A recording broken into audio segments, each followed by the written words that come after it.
फलटणमधील मृत महिला डॉक्टरच्या वर्तणुकीबाबत पोलिसांनी जिल्हा शल्यचिकित्सकांकडे आधी केली होती तक्रार। आरोपींच्या तपासणीबाबत सहकार्य करत नसल्याचा घेतला होता आक्षेप। तक्रारीची कॉपी न्यूज 18 लोकमतच्या हाती।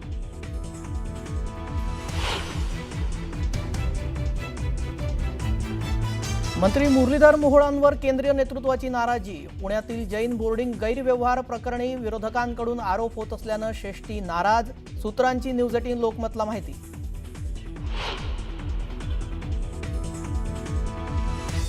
अर्धवट माहिती देऊन जैन बोर्डिंग जमीन व्यवहारात सही घेतली तर दबाव आणून राजीनामा घेतल्याचा चकोर गांधींचा दावा। तर अनेक वेळा ट्रस्टींना सांगूनही व्यवहार रद्द झाला नसल्याचा खुलासा।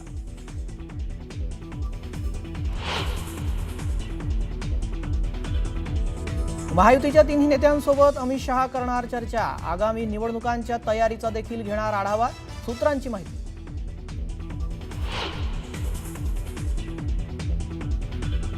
मुंबई महापालिकेच्या जागांवरून महायुतीत रस्सीखेच। 50 वार्डातील जागांवरून सेना भाजपमध्ये रस्सीखेच। शिंदेंकडून बूथ स्तरावर मोर्चे बांधणी।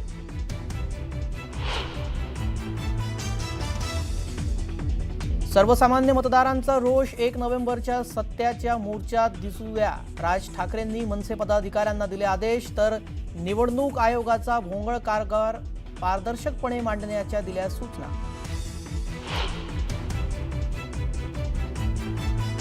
मराठा आरक्षणाबाबतच्या हैदराबाद गॅजेट GR विरोधातली याचिका सुप्रीम कोर्टानं फेटाळली। मुंबई हायकोर्टात याचिका दाखल करण्याचा सल्ला। ओबीसींना मोठा धक्का।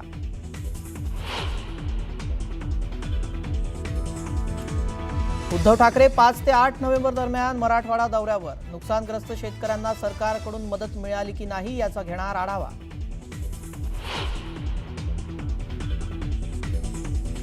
छातीवर गोळ्या जरी चालवल्या तरी माघार नाही। 7/12 कोरा करून घेतल्याशिवाय नागपुरातून परत येणार नाही। शेतकरी कर्जमाफीसाठी शेकडो ट्रॅक्टरसह निघाला बच्चू कडूंचा मोर्चा।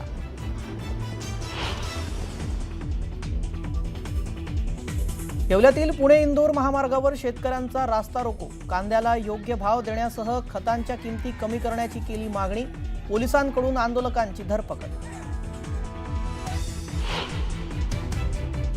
अजित पवार गटानं जाहीर सभा आणि मेळाव्यांचा धडाका सुरू केलाय। महायुतीमध्ये जिल्ह्यातल्या सगळ्या निवडणुका लढण्याची तयारी आहे। त्यांनी युतीचा प्रस्ताव द्यावा असं मत राष्ट्रवादीचे नेते धर्मराव आत्राम यांनी व्यक्त केलं। चारमोशी येथील जाहीर सभेत भाजपला आव्हान देण्याची भाषा करणारे अजित पवार गटाचे नेते माजी मंत्री धर्मराव आत्राम यांनी अचानक हा पवित्रा बदलल्यानं वरच्या पातळीवर राजकीय हालचाली घडल्याची शक्यता वर्तवली जाते। राष्ट्रवादी काँग्रेसचे वरिष्ठ नेते माजी मंत्री धर्मराव आत्राम यांनी आता सभांचा धडा सुरू केला आहे। आधी चामोर्शी आणि आता देसाईगंज। महत्त्वाचं म्हणजे त्यांनी निवडणुकीचं या ठिकाणी रणशिंग फुंकला आहे असं आपण म्हणू शकतो। आपल्यासोबत स्वतः धर्मराव बाबा आहेत, आपण विचारूया। बाबा, मला सांगा की नेमकं कशा पद्धतीने तुम्ही आता निवडणुकी तयारी सुरू केल्याचं दिसून येत आहे? अगोदर चामोर्शी आणि आता देसाईगंज, काय तयारी आहे?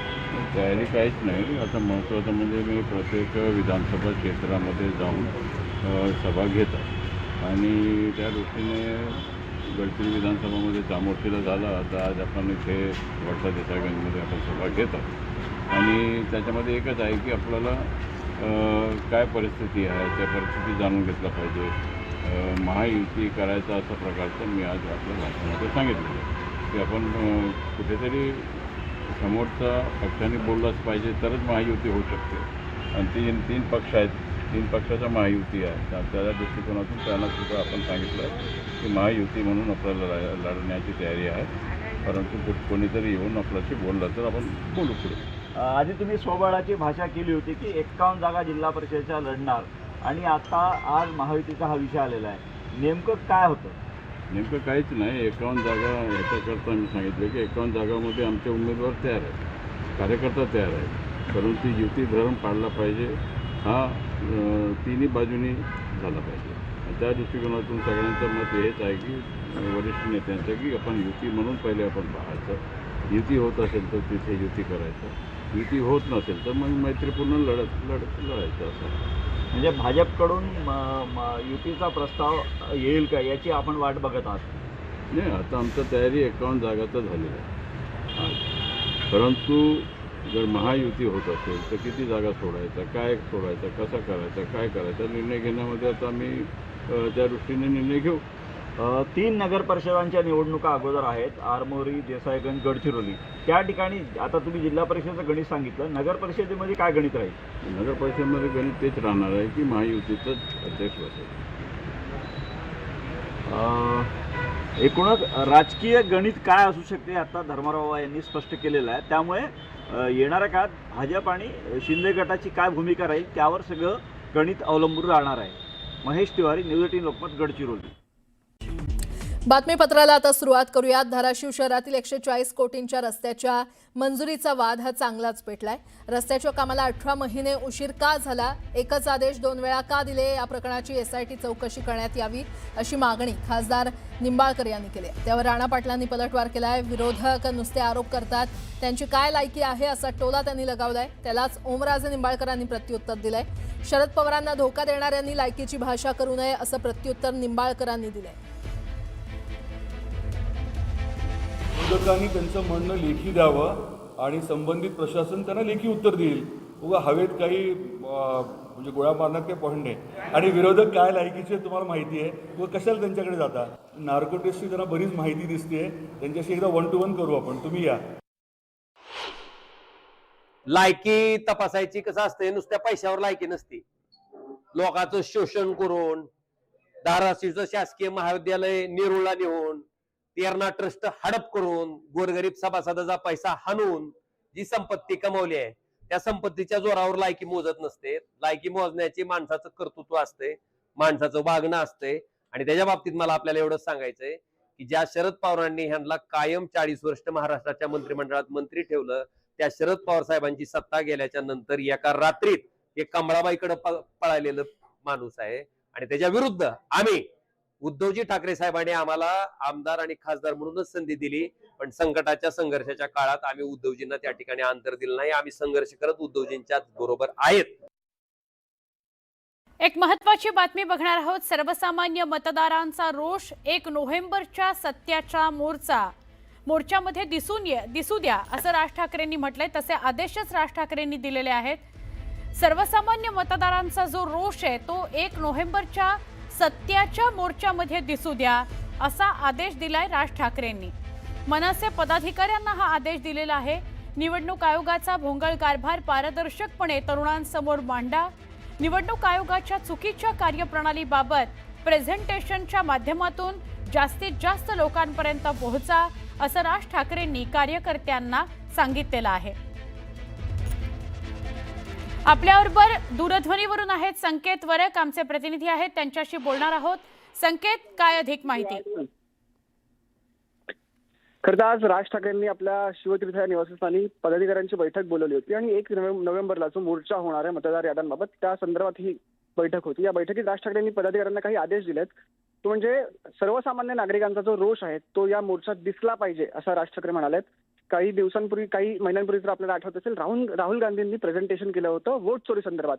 आता मनसे सुद्धा त्याच धर्तीवरती काम करायला सुरुवात करणार आहे, कारण की राज ठाकरेंनी आपल्या पदाधिकाऱ्यांना कार्यकर्त्यांना आदेश दिलेत की निवडणूक आयोगाचा जो काही भोंगळ कारभार आहे त्याच्यावरती प्रेझेंटेशन करा. त्या प्रेझेंटेशन घेऊन तुम्ही लोकांकडे जा आणि लोकांना सर्व बाबतीत जो काही वोट चोरी संदर्भात किंवा मतदार याद्यांमध्ये जो घोळ होतो त्या संदर्भात लोकांना माहिती द्या. आपण पाहिलं तर निवडणूक आयोगाची जी कार्यप्रणाली आहे, जो काही भोंगळ कारभार आहे, जो विरोधक आरोप करतात, तो आरोप आता सर्वसामान्यांमध्ये मांडा आणि तरुणांसमोर जाण्याचे आदेश राज ठाकरेंनी आपल्या कार्यकर्त्यांना दिले होते. एकंदरीत काय तर ठाकरे गटात संध्याकाळी आदित्य ठाकरे प्रेझेंटेशन करणार आहेत वरळीच्या डोममध्ये आणि एकीकडे आता राज ठाकरेंनी सुद्धा आपल्या कार्यकर्त्यांना प्रेझेंटेशन मार्फत लोकांमध्ये जाण्याचे आदेश दिलेले आहेत. बरोबर, नक्की संकेत, धन्यवाद आपण माहिती दिली त्याबद्दल. वेगवान स्वरूपातल्या बातम्या वळूया. जैन बोर्डिंगचा व्यवहार केवळ रद्द करून चालणार नाही. ज्यांनी 3.5 एकर जमीन गिळंकृत केली त्या मुरलीधर मोहोळ यांचा राजीनामा द्यावा अशी मागणी हर्षवर्धन सकपाळ यांनी केली आहे. तर मोहोळांना वाचवण्याकरता हा करार रद्द करण्याचा खटाटोप चाललाय असा आरोपही त्यांनी केला. मुंबईत CNG वाहनांचा वापर झपाट्याने वाढत असताना शहरातील मर्यादित पंप संख्येमुळे वाहन चालकांना इंधन भरण्याकरता तासभर रांगेत थांबावं लागतं.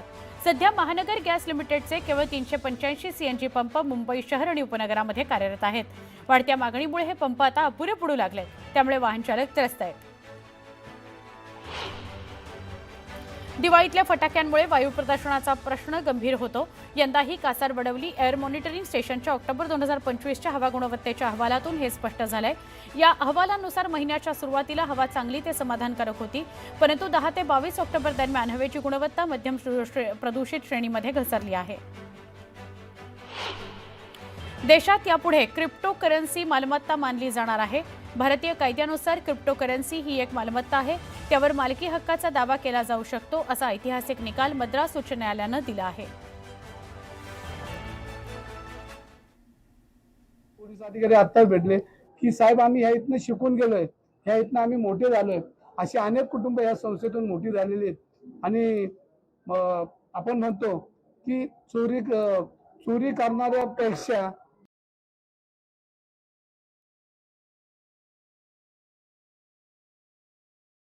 रवींद्र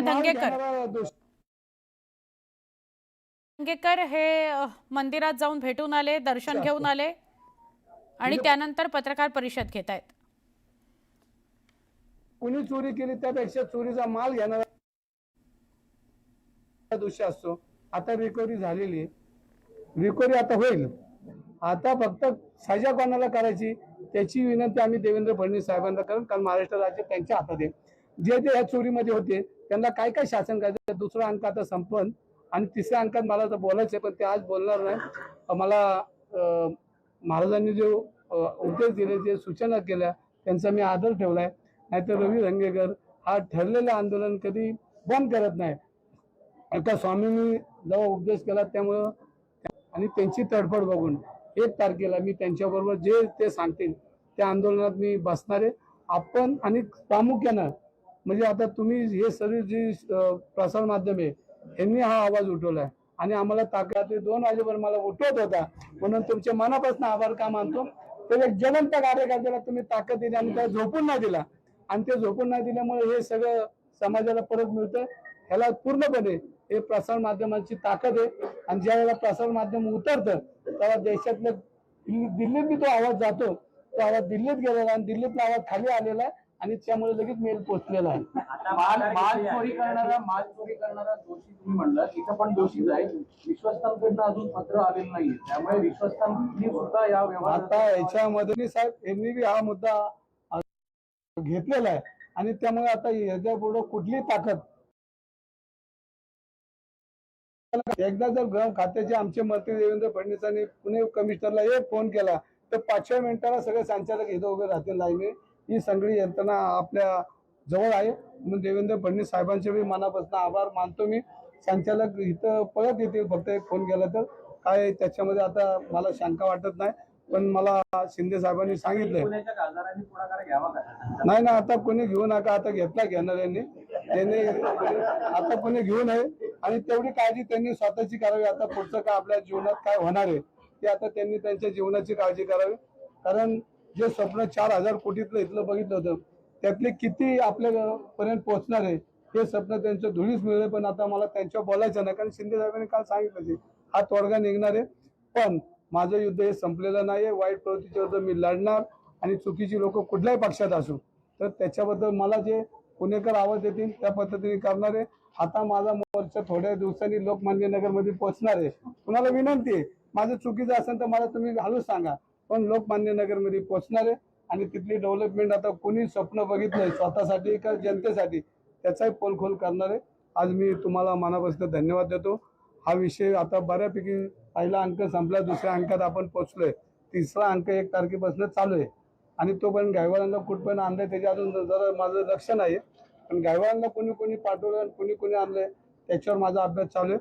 आणि अजूनही कोणाला जर खुमखुमी असेल आणि माझ्या विरुद्ध वैयक्तिक टीका करायची तर मला खुलं आव्हान आहे की आता तुम्ही माझ्याशी लढाच. आणि शेवटी आता मी योगींचा आशीर्वादच घेतलेला आहे आणि आता लढणारा कार्यकर्ता म्हणून माझी जी ओळख आहे ती करणार आहे.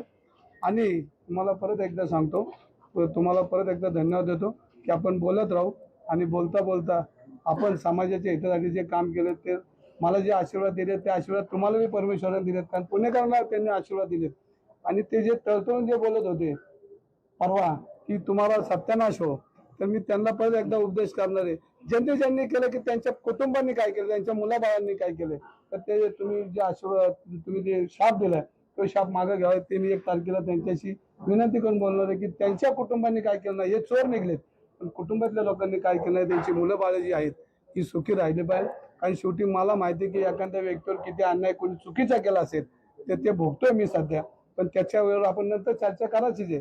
पण मी त्यांना परत उपदेश करणार आहे की मोहळ असतील, माझी लढाई मोहळांची नाही पण त्यांच्या कुटुंबाची नाही, पण त्यांना जे त्यांचे असे सगळे जे ह्याच्यामध्ये तर त्यांना जो शाप त्यांनी दिलेला आहे तो त्यांनी माघारी घ्यावी, त्यांना मी याचना करणार आहे.